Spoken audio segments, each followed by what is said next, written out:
Përshëndetje. Në këto tutorialet do njihemi me teknologjinë e Fiorit dhe do mësojmë se si të ndërtojmë aplikacione Fiori nga fillimi në fund, duke përdorur të dhëna nga sistemet e SAP-it. Do përpiqem që për çdo koncept të ri që marrim, ta shpjegoj edhe nga ana teorike, sepse nëse kam kuptuar diçka deri tani duke punuar me Fiorin, është që të dish pse bëhet një veprim është po aq e rëndësishme sa të dish se si bëhet.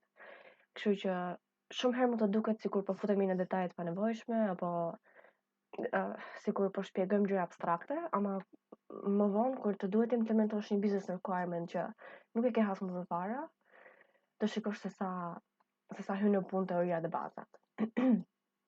Nuk premtoj dot që do flas shpejt, se del jashtë kontrollit tim, po sugjeroj që ta shikoni tutorialin me shpejtësi 0.5 kur të fillojë të marr për kot. Okej, vazhdojmë. Shënimet e mia do i mbaj në Notion gjatë kohës që bëj tutorialet dhe këtu besoj do keni një link për video në tutorialet përkatës sapo të kem mbaruar regjistrimin.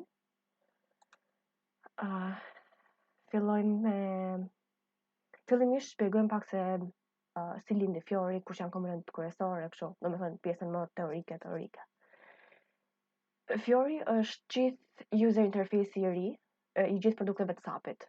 Çdo aplikacion Fiori ndërtohet për një rol specifik. Pra thjeshtëzon ose automatizon procesin për një lloj përdoruesi. Gjithë ideja është për ta bërë përdorimin e SAP-it më intuitiv dhe përdoruesat mos kenë nevojë për muaj të tërë trajnimi për të mësuar se si përdoret SAP-i. Shumica e proceseve që mund të kërkojnë shumë hapa në backend, useri do i bëjë vetëm me një klikim butoni, sepse për gjithë të proces do krijohet një aplikacion më vete dhe implementimin, logjikën e krijon e ndërton programuesi. Një qëllim tjetër i Fiorit është që të bëjë aplikacionet adaptive, në sensin që mund të përdoren nga pajisje të ndryshme, qoftë desktop, qoftë celular apo tablet, por që keni parasysh që aplikacionet e Fiorit ekzekutohen në browser. Thjesht adaptohen në mënyrë që user interface-i të jetë i përshtatshëm për pajisjet që po përdoret. Edhe një qëllim tjetër është që aplikacionet të jenë koherente, domethënë pamja apo mënyra e përdorimit të jetë njësoj për çdo aplikacion. Dhe vetmja gjë që ndryshon është veprimi që po ekzekutohet. Për shembull, nëse keni parë dy aplikacione që përdorim ne, një për timesheet-in, një për ferjet, çfarë vëmë ne? E para janë krijuar aplikacione të ndryshme për secilin veprim, nuk janë bërë bashkë. Aplikacioni i timesheet-it fokusohet vetëm te regjistrimi i orëve të punës dhe aplikacioni i ferjeve te regjistrimi i lejeve. Dhe nëse keni provuar të hapni Fiorin nga celulari, do shikoni që user interface-i ndryshon, është adaptuar që ekrani mos jetë aq i ngarkuar edhe gjithë user interface-i të jetë i përshtatshëm për ekranin e telefonit. Edhe pavarësisht se janë apo të ndryshme, pamja është njësoj, thimi është njësoj, butonat duken njësoj, pra e dallojnë që janë të dy aplikacione Fiori. Kjo është gjithë ideja. Tani si bëhet rritja të dhënave nga browser në backend? Si hapet kjo? Okej. Aplikacioni ekzekutohet në browser dhe të dhënat merren nga backendi që është SAP-i. Për shembull, nëse programi jon shfaq një listë të dokumentave të blerjeve, të purchase orders, nga do merren nga tabela që ndodhen në backend. Browseri komunikon jo direkt me databazën, por me një middle layer që quhet SAP Gateway, është një program server që do marrim çik më detaje më vonë. Por për momentin keni parasysh që browseri komunikon me gateway dhe gateway komunikon me databazën në backend. Browseri dërgon të dhëna si HTTP request drejt SAP Netweaver Gateway. Gateway dërgon kërkesën në backend duke përdorur OData protocol. Dhe këto mund të jenë read write request, jo vetëm read request. Dhe kështu. Komponentët SAP Gateway dhe SAP UI5 janë dy nga komponentët kryesor të teknologjisë së Fiorit, që do i shikojmë tani. SAP Fiori Frontend Server është një shtesë e ABAP Application Server që bën të mundur deployment ose ngarkimin e aplikacioneve të Fiorit në backend. Tani gjithë kodi frontendit që ne implementojmë, që është implementojmë në JavaScript, në XML, CSS, ngarkohet në backend në formën e një BSP application ABAP repository që mund të përdoret nga gjithë userit, vetëm nga neve, që po ndërtojmë aplikacionin, se kjo është gjithë ideja. Dhe këtë e bën të mundur front-end serveri. Është një term që nuk është se do e hasim shpesh, se është shumë, domethënë, është shumë low level, ne nuk është se kemi lidhje, po është mirë ta dim. SAP UI5 tani është teknologjia mbi ku bazohet Fiori. Shumë shpesh ngatrojnë se terma, për shembull në fillim se dia fare ndryshimin dhe i përdorja në mënyrë të, si quhet, të ndërkëmbyeshme, sikur janë e njëjta gjë. Po ideja është që Fiori është term abstrakt, është thjesht një grup rregullash që janë përcaktuar për të treguar se si duhet të ndërtohen aplikacionet e SAP-it, kurse SAP UI5 është frameworku që bën të mundur ndërtimin e aplikacionet, është teknologjia. Ç'është frameworku? Është një grup librarish. Libreria është një grup klasash dhe ne konkretisht përdorim këto klasat standarde të UI5, duke ndikur rregullat e Fiorit edhe krijojmë ato që quhen Fiori application. SAP Gateway. Në fakt, para se të shpjegojmë gateway-n, duhet kemi krijuar një ide të përgjithshme për OData-n. Tani, OData, se nuk hapet kjo. OData i qëndron për Open Data Protocol dhe përdoret për teknologjitë e webit.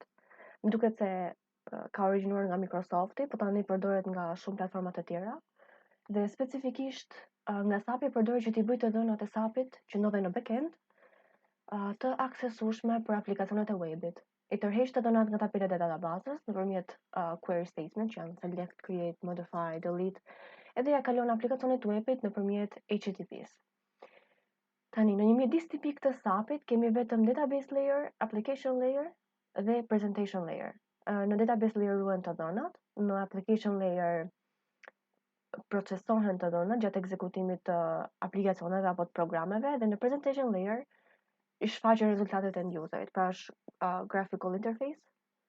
Mirë po, në rastin e aplikacioneve të Fiorit, që janë aplikacione webi, presentation layer nuk komunikon dot direkt me application layer, sepse nuk po përdorim më SAP GUI, po përdorim SAP UI5, që është një framework HTML-je. Dhe mënyra vetme për të komunikuar me një framework HTML-je është nëpërmjet HTTP calls. Të dhënat që kalohen nëpër këto HTTP calls i mundson OData nëpërmjet CRUD operations, kurse komunikimin ose lidhjen e bën të mundur SAP Gateway, që është thjesht një extra layer të application layer, nëse bën sens. Tani specifikisht SAP Gateway si teknologji ofron komunikimin e shumë platformave të jashtme me SAP-in, jo vetëm të SAP UI5, dhe nuk ka rëndësi se çfarë gjuhë programimi përdor nga platforma jashtme, sepse Gateway përdor OData protocol dhe REST services. Por që s'do i futem jashtë thellë. Thjesht do kemi parasysh që nga SAP Gateway ajo që përdorim ne është SAP Gateway Service Builder ose transaksionista e GW, që përdoret për të krijuar data services. Edhe aty ne do implementojmë gjithë logjikën për operacionet CRUD, që do theten në front-end për të shfaqur dhe për të modifikuar dhënat, po do i shikojmë me detaje më vonë. Tani, për SAP UI5 kemi një dokumentacion standard, nga ku kam mësuar pjesën më të madhe të gjërave. Te documentation kemi një tutorial step by step, është më duket te sektori walkthrough, te get started, walkthrough, po. Edhe ne janë të shpjeguara shumë mirë, edhe ne do përpiqemi të mbajmë të njëjtin logjik shpjegimi. I vetmi problem është që një duhet të kesh çik nerva se janë shumë, edhe ndonjëherë e shpjegon se si bëhet, por nuk është shumë e qartë se pse. Edhe ti mëson çik gjërat mekanikisht. Gjithsesi, për çdo gjë që unë nuk e shpjegoj dhe aq qartë, mund ta shikoni këtu. Tek API reference kemi të gjitha libraritë edhe klasat që janë available nga frameworku SAP UI5. Siç e them, libraria është një kombinim klasash, për shembull SAP.m është libraria që do përdorim ne më shumë. Ku është SAP.m? Ja. Edhe gjitha këtu janë klasat e librarisë, ose siç quhen ndryshe në SAP, kontrollet. Action list item, për shembull. Shikojmë te lista se është një gjë që do e përdorim shumë herë. Okay. Tani çdo klas ka një konstruktor. Brenda konstruktorit ne I kalojmë properties që mund të ketë ajo klasa. Edhe për çdo properties shikon typin që mund të jetë një objekt tjetër, mund të jetë string, mund të jetë integer, edhe shikon dhe vlerat që mund t'i japësh. Në këtë rast lista nuk është se ka shumë, po ja. Okay, te borrowed sepse ka një gjë.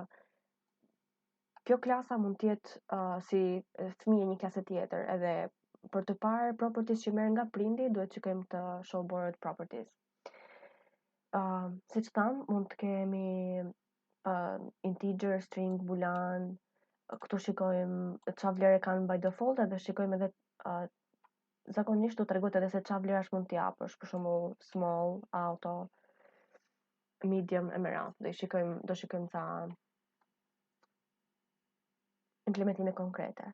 Kemi edhe eventet që janë metodat të cilat mund të përdoren. Ku janë metodat këtu? Këto janë gjitha metoda, po. Po gjithsesi, nuk është se përdoren të gjitha, për çdo kontroll 2-3 maksimumi mund të përdoren dhe janë ose press ose ku diun. Gjëra shumë intuitive, por që do i shikojmë. Tek samples, tani për kontrollet më të përdorura kemi dhe shembuj. Edhe këtu kalojmë pjesën më të madhe të kohës, sepse normal, sidomos në kodimin e XML-it nuk është se do mbahen më gjatë përmendesh. Dhe e zëm, duam të shikojmë shembull të se si implementohen lloje të ndryshme të butonave. Kemi sorry. Gjitha këto janë lloje butonash, edhe për të parë se si, për shembull, ky buton është disabled, për të parë se si janë implementuar, mund të shikojmë source code-in. Kush është source code? Kjo më duket. Po.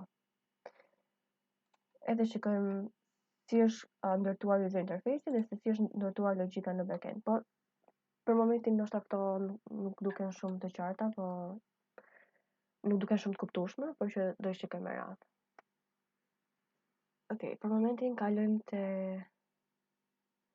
kush notioni.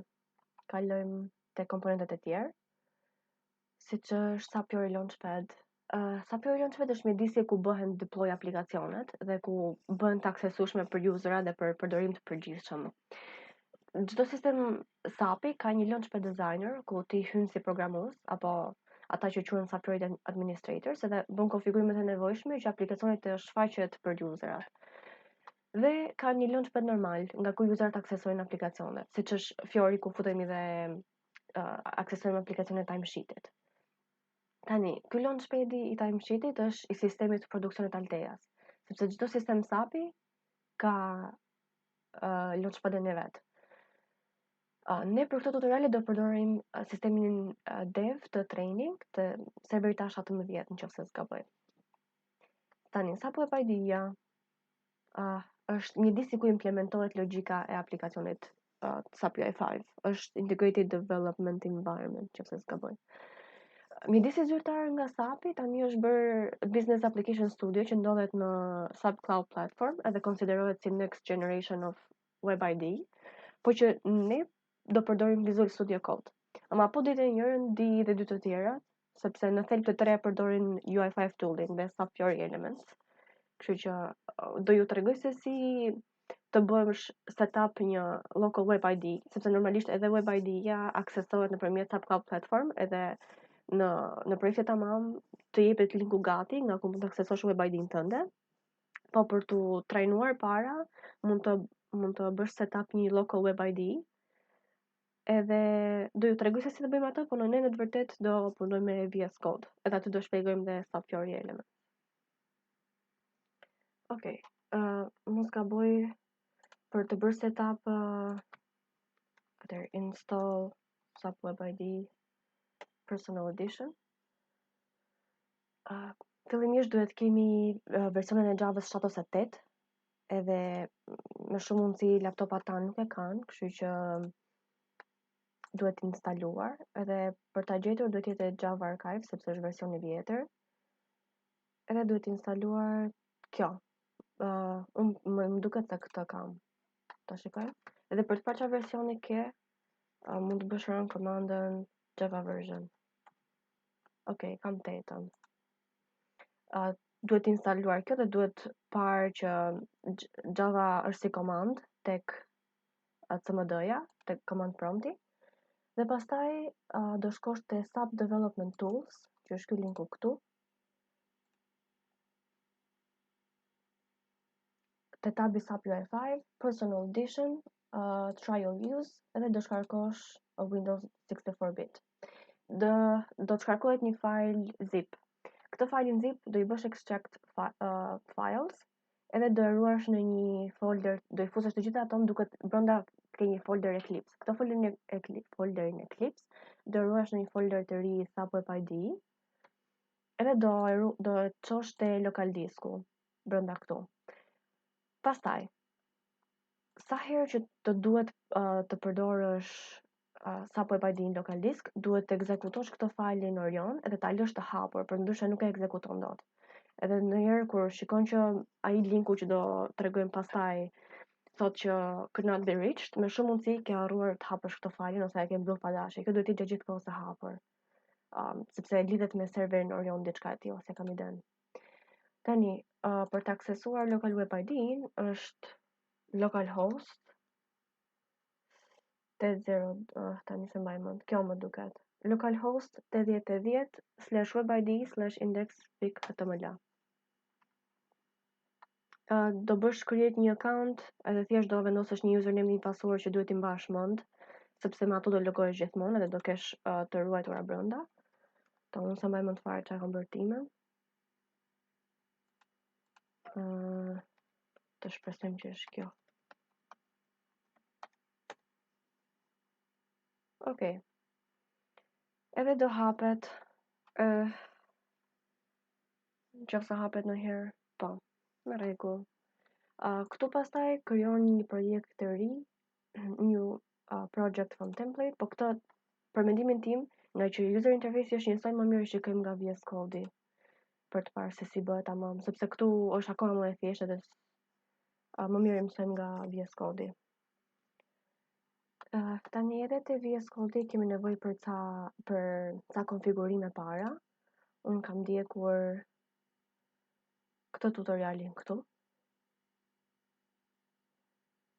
Para se të instalosh Visual Code-in, duhet të kesh edhe Node.js-in, nuk ka rëndësi se çfarë versioni, po duhet të kesh Node.js-in sepse përdor libraritë e npm për të instaluar UI5 tooling. Kështu që instalo Node.js, pastaj VS Code, edhe tani duhet të downloadojmë ca extensiona që janë specifikisht për SAP UI5, që të mund përdorim SAP UI5 në VS Code. Te extensions, kontrollo për SAP Fiori Tools. Edhe janë diku te 5 packages që duhen instaluar: Application Modeler, Extension Tag, Guided Development, Service Modeler dhe XML Annotation. Më duket se nuk janë të gjitha të nevojshme, po për siguri instaloj të gjitha. Tani, mbasi kemi mbaruar me downloadimin e këtyre,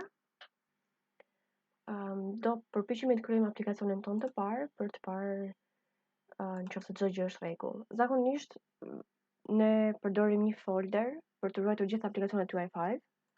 Edhe unë zakonisht ose e kam project ose duket në këtë rast kam krijuar një tutorial, që do përdor këtë.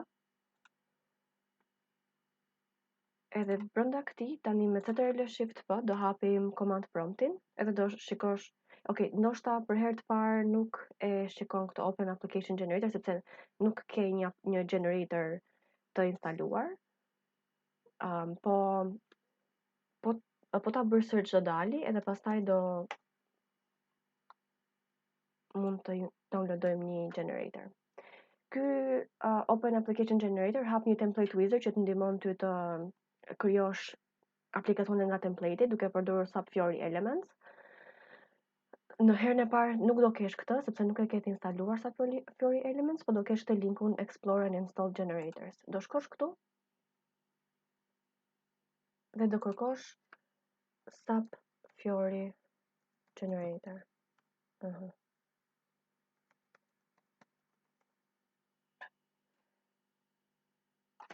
Pse nuk doli çfarë?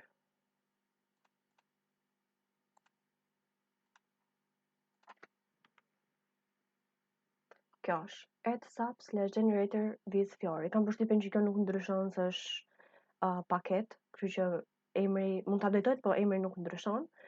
Edhe këtë duhet bësh install. Pastaj do shkosh edhe një herë me Ctrl Shift P te command prompti, edhe kur të shtypësh atë Open Application Generator do të dali ky me floor plan selection. Tani SAP Fiori Elements të ofron një framework user interface që ti këtë pjesën e kodin e frontendit mos ta fillosh nga zero, domethënë çfarë janë këto konfigurime standarde, faqet kryesore të ti krijoj vet. Edhe ndodh që nëse ke gati edhe pjesën e backendit të datës, që ne do e shpjegoj më vonë, mund direkt të zgjedhësh për shembull nëse di që do punosh me një listë me object pages, mund të zgjedhësh direkt worklistën edhe ti gjeneron vet kodet. Po në përgjithësi ne fillojmë nga me një SAP UI5 bosh, domethënë bën vetëm konfigurimet e fajleve që nuk janë kodim, po janë si settings të aplikacionet, ato ti bën gati dhe realisht të duhen, se po të bësh çdo fajl nga zeroja, kush ka nerva. Po që në përgjithësi e nis nga SAP UI5 application bosh. Edhe do shikojmë që strukturën e folderit dhe fajlet kryesore ti gjeneron vet, pastaj ti ndryshon e bën custom ashtu siç të duhet te aplikacioni. Kështu që gjithmonë zgjedhim SAP UI5 application. Tek data source dhe service selection ne zgjedhim sistemin nga ku marrim të dhënat.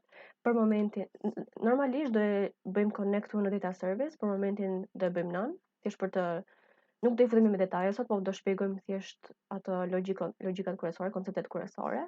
View name në përgjithësi vendoset app, edhe fillon gjithmonë view names fillon gjithmonë me me shkronjë të madhe. Tani, te atributet e projektit. Module name në përgjithësi është pak deskriptiv për atë që po bën te ky aplikacioni. Për shembull, në këtë rast, ky aplikacion është tutorial, që do vendos tutorial. Nëse aplikacioni është create purchase orders, do bësh diçka me create pro ose ku diun. Është gjithmonë me shkronja të vogla, edhe nëse ke shumë fjalë do i ndash me underscore. Ne po e lëm vetëm tutorial. Ose first app, hajde bëjmë first app. Application title e zgjedh vet. SAP UI5 first app. Application namespace është ajo që bën unik çdo projekt, edhe duhet jetë unik edhe në krahasim në krahasim me aplikacionet që janë bërë tashmë deploy në backend. Edhe zakonisht ka një, si të them, një rregull të caktuar që fillon me atë reverse, si quhet DNI annotation. Ja të bëjmë një shembull. Për shembull, për smartwork ne do e bëjmë config smartwork. Në përgjithësi fillon me emrin e kompanisë ose emrin e klientit, tamam. Dhe pastaj ose vendos një emër të modulit, për shembull nëse po bën një aplikacion për SD-n, do e shënon për System Distribution, do e shënosh SD, ose e lë me kaq, pa pikë në fund normalisht, dhe pastaj gjithë namespace-i kur bashkohet bashkë ka dhe emrin e modulit. Kështu që ke parasysh që këtë që shkruan këtu mos jetë njësoj si kjo. Okay, description, tutorials, këto do rrihen gjithmonë standarde, kështu që bëjmë finish. Edhe në momentin që bën finish, wizard fillon dhe shkarkon gjithë dependencies, gjithë librari që duhen nga npm-i. Ja ku është install dependencies. Zakonisht merr një çiko, po që në momentin që mbaron do shikojmë gjithë aplikacionin ja u krijua. Të presim të mbaroj.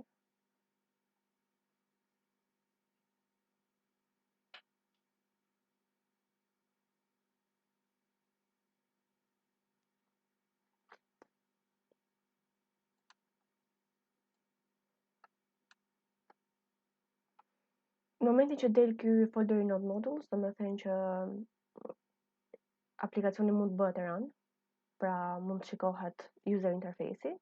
Pa këtë, nëse bën komanda që ne përdorim për të bërë run aplikacionin është npm start, edhe pa këtë node modules normalisht nuk e përdor dot, sepse po përdor një komandë npm edhe nuk do ta njohë terminali, nëse s'bëhet. Nuk e di pse më merr kaq kohë.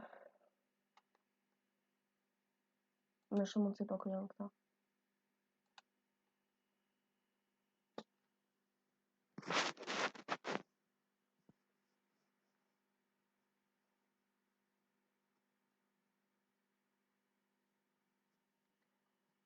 Okej, më në fund. Momentin që mbaron, hapet një faqe si readme file edhe tregon gjithë ato që ne përcaktuam te wizardi.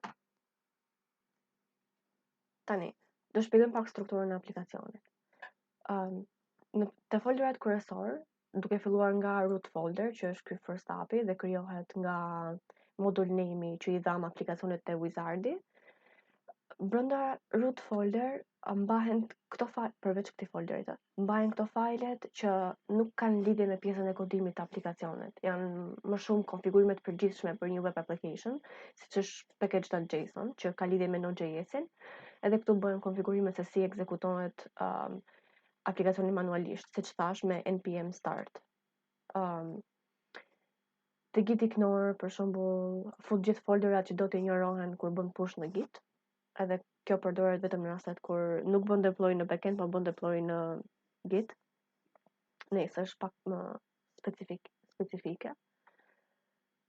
Tek web app folder, ke të gjitha fajlet që lidhen me aplikacionin SAPUI5. Edhe këtu bëhet implementimi i kodit, këtu kodojmë neve. View folder ka gjitha view dhe fragmentet e aplikacionit. Kjo është ai API që specifikuam te Model Wizard. Tani çdo view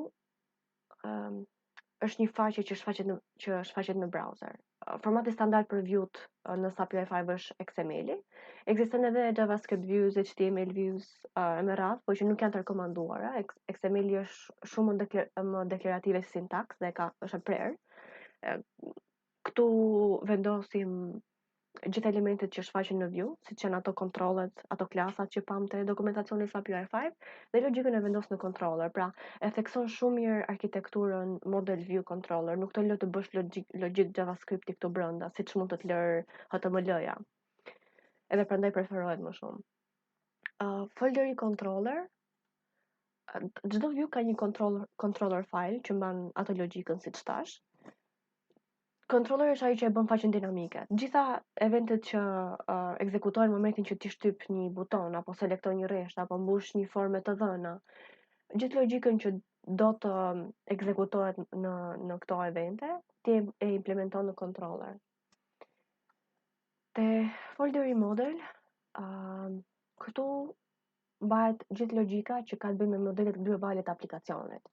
Nuk përdoret shumë, sepse i vetmi model global në përgjithësi që përdorim është data model, për të marrë dhënat nga backendi dhe atë ne deklarojmë te manifesti, por që do flasim më në thellësi për modelet edhe për manifestin pak më vonë.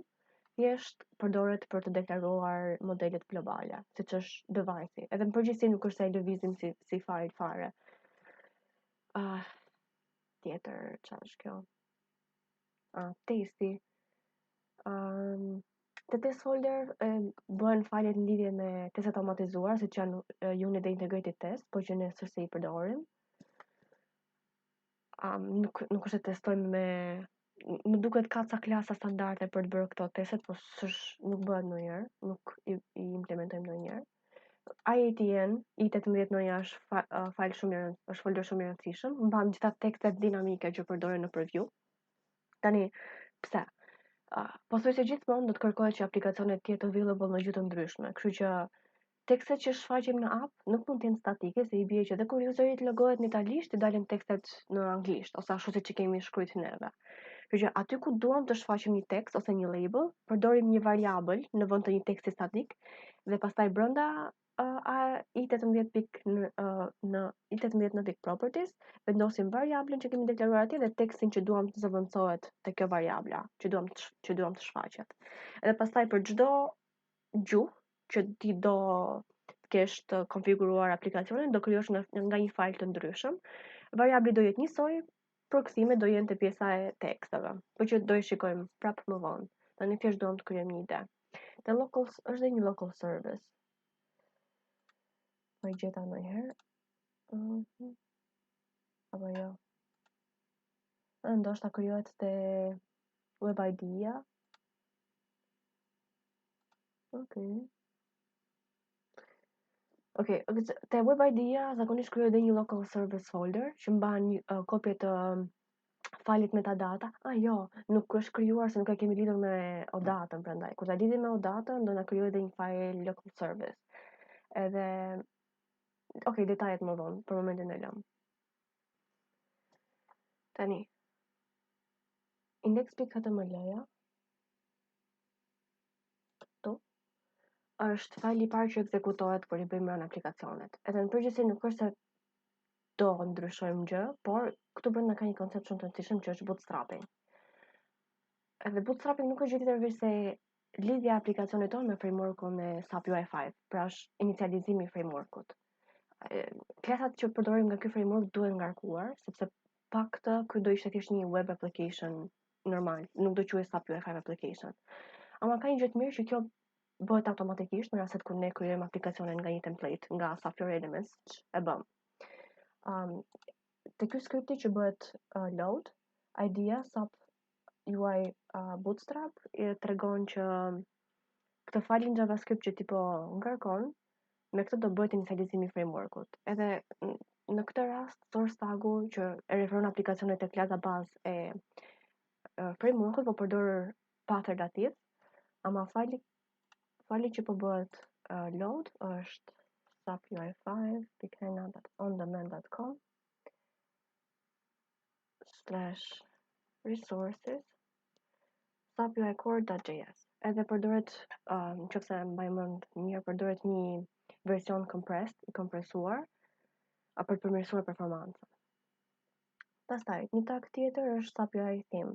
Në përgjithësi gjithmonë është SAP Fiori 3.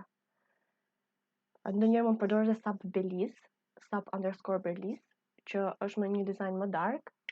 SAP Belize është një dizajn pak më dark, por që në përgjithësi nuk ndrohet sepse launchpadi është i konfiguruar me themin e vet. Edhe sido që të aplikacioni, sido ta ketë aplikacioni të deklaruar këtë themin këtu, në momentin që e bën deploy në launchpad, themi i aplikacionit mbi vendoset dhe merret te launchpadit. Tek resource roots, ku e kemi? Këtu deklarohet namespace dhe deklaron që folderi default është ky këtu, first api, pra çdo path që deklaron nga këtu, çdo relative path që deklaron nga këtu fillon nga first api. Compat version bëhet edge për të bërë të mundur që të përdorësh funksionalitetet në versionin më të fundit të lançuar, po kur të marrim databinding do shikojmë më në thellësi. Pastaj, nëse duam të heqim këtë compat version, mund të shtojmë një tag data/sap/ui/binding syntax dhe e bëjmë binding syntax complex. Po në përgjithësi nëse ke compat version edge, mund edhe ta injorosh pjesën tjetër.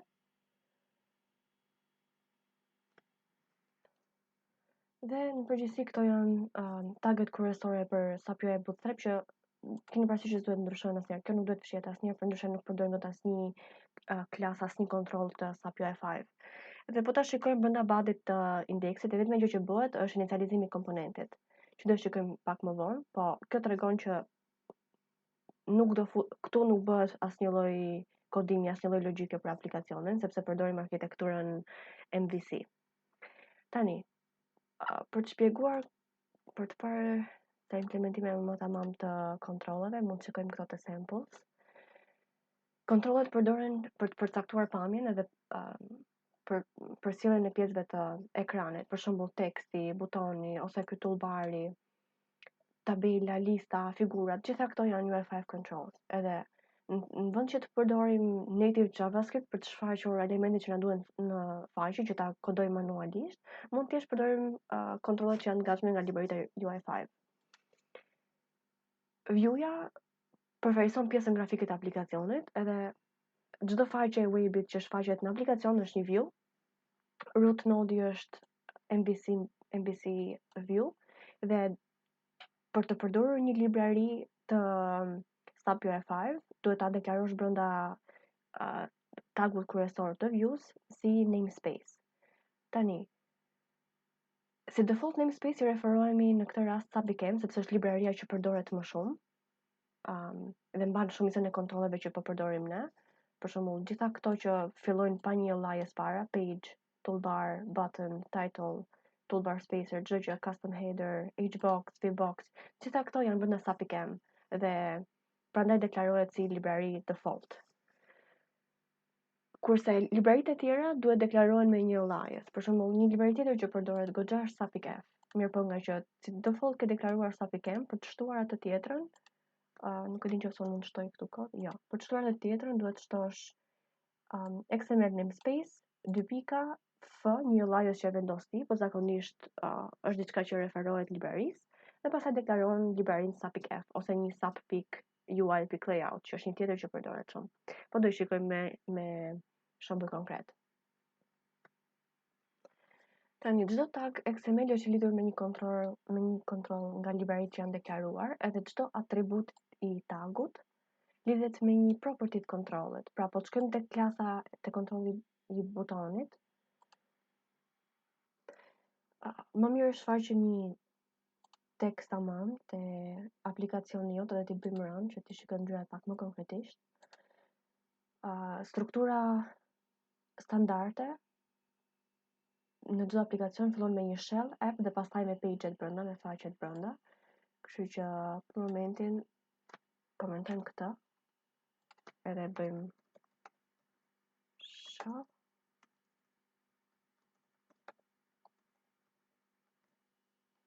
Edhe idea është gjithmonë shell.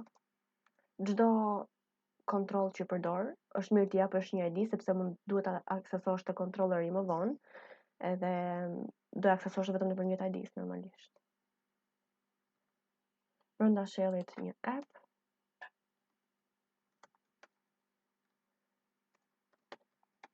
Një gjë shumë e rëndësishme që do shpjegoj më vonë te navigation dhe te routing, por ky api ti kontrolleve mund të japësh çdo lloj ID që do, ama te api, te kontrolleri i apit duhet gjithmonë të jetë app me të vogla ose ashtu siç e ke deklaruar te manifest.json.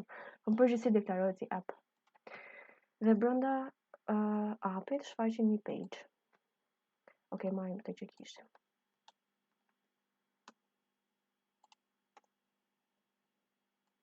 Komentojmë.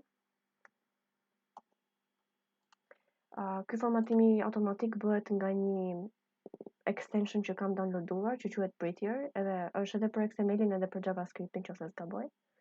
Tani brenda content do shfaqim një tekst me një tekst statik.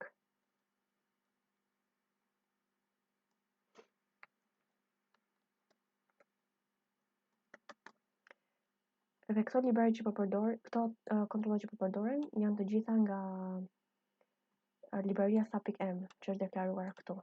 Kurse për të përdorur një kontroll të SAP-ICAM duhet të specifikojmë edhe aliasin që kemi deklaruar këtu. Për shembull, XML namespace f libraria SAP-ICAM. Një nga kontrollet më kryesore të librarisë SAP-ICAM është dynamic page për shembull, edhe për ta aksesuar duhet ta filloj me f dhe pastaj dynamic page. Në qoftë deklarimi tjetër me alias layout, në vend të f-s do të jetë layout ose të ndonjë gjëje që krijojmë ne. Okej, tani bëjmë run aplikacionet nëpërmjet terminalit. Fillimisht duhet të change directory nga tutorials te root folderi që është first up. Përndryshe nuk ekzekutojmë dot komandat npm dhe me npm start duhet të filloj aplikacioni.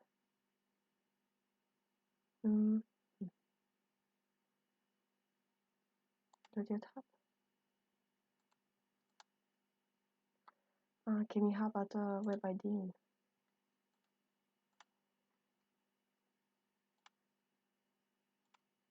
Sorry, it's not recognized.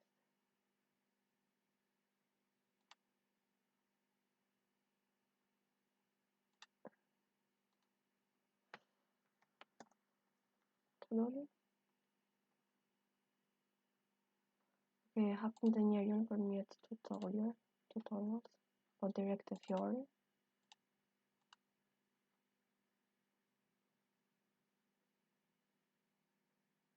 E me provojmë nga këto.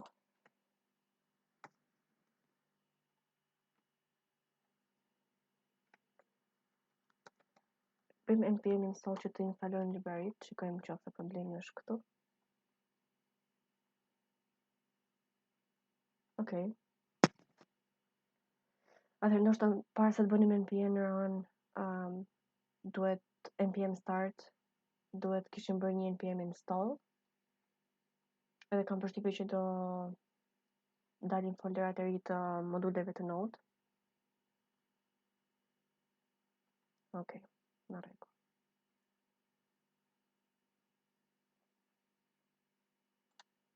Duhet mbaroj kjo para.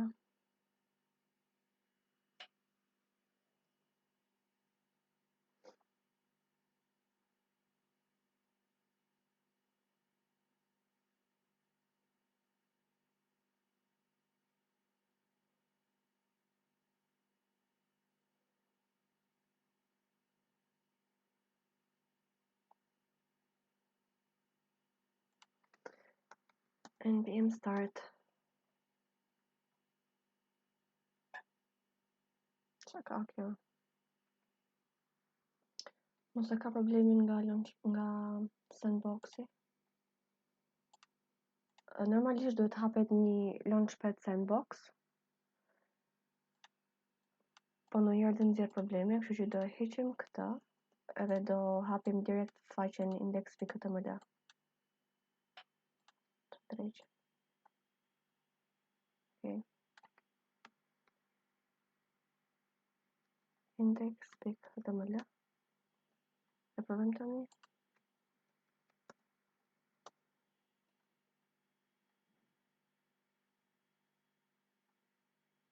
Jo. Okej, do e shikoj më vonë këtë pjesën. Për momentin përdorim templatet që janë gati nga dokumentacioni. Ku e lam? View-n e shpjeguam deri diku. Hapim të njëjtën faqe, hapim vetë për të parë user interface-in që ekzekutohet. Këtu mbrapsht. Okej. Pra kjo view-ja që shikohet te page-i, është kjo view-ja që shfaqet këtu me butonat. Tani, controlleri është ai që bën view-n dinamike. Çdo lloj veprimi që bëhet te view-ja, siç është shtypja e një butoni, selektimi i një rreshti të një liste, navigimi në një faqe të re, gjithë logjika që bën të punë këto veprime implementohet në controller. Këtu për momentin është implementuar vetëm një event on press që më shumë mundësi ekzekutohet nga butonat. Pra çdo buton që shfaqet këtu është ngjitur një event handler on press që në momentin që të shtypet butoni të ekzekutohet kjo metoda këtu. Edhe me message toast tregon mesazhe për një kohë të shkurtër në fund të faqes.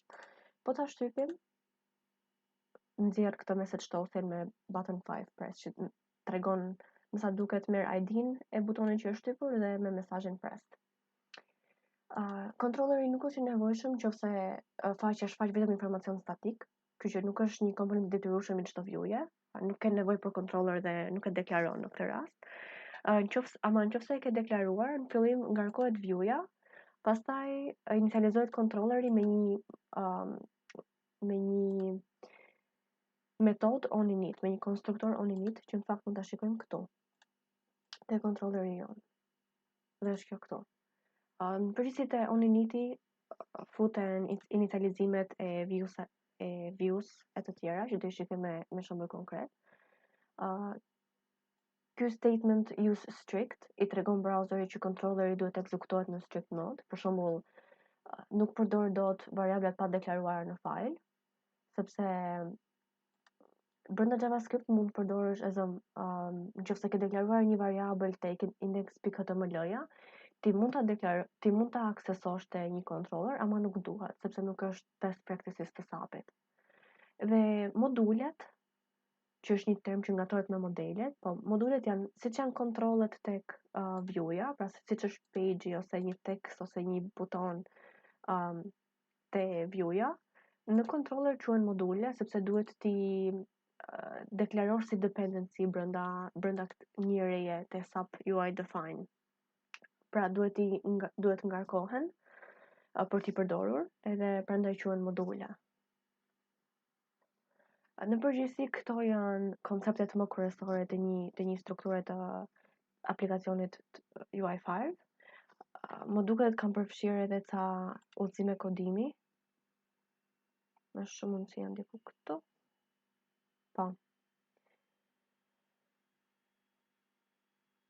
Po, coding guidelines.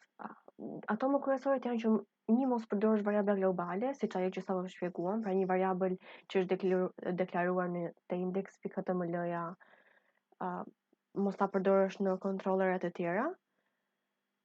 Ndryshe quhen dhe variabla të padeklaruara, sepse teknikisht nuk po e deklaron brenda kontrollerit, pa ma po e përdor. Gjithsesi kur përdor ato use strict mode, IDE-ja të nxjerr errore në sintaks, edhe nëse aplikacioni mund të ekzekutohet normalisht, do të nxjerrë një gabim nga use strict mode. Për kontrolle custom apo për aplikacione mos përdorim space-in e SAP-it. Pra, do I fillojmë ato namespace-et me config smartwork ose it.altea, diçka varet kush është klienti. Po jo me namespace-in standard të SAP-it, dhe atributat ose metodat atributat ose metodat private të një objekti standard që fillojnë me ato underscore-in nuk duhen aksesuar, siç janë ato atributet e DOM-it për shembull, po mund të krijojnë të tjera vetë. Brenda falit controllerit mund të krijosh një metodë private që fillon me underscore, edhe ato normal që do e përdorësh, se e ke krijuar ti, po jo ato që janë standarde. Dhe përgjithësi një coding convention shumë I rëndësishëm është mënyra se si deklaron variablet, që duhet përdorësh atë camel case me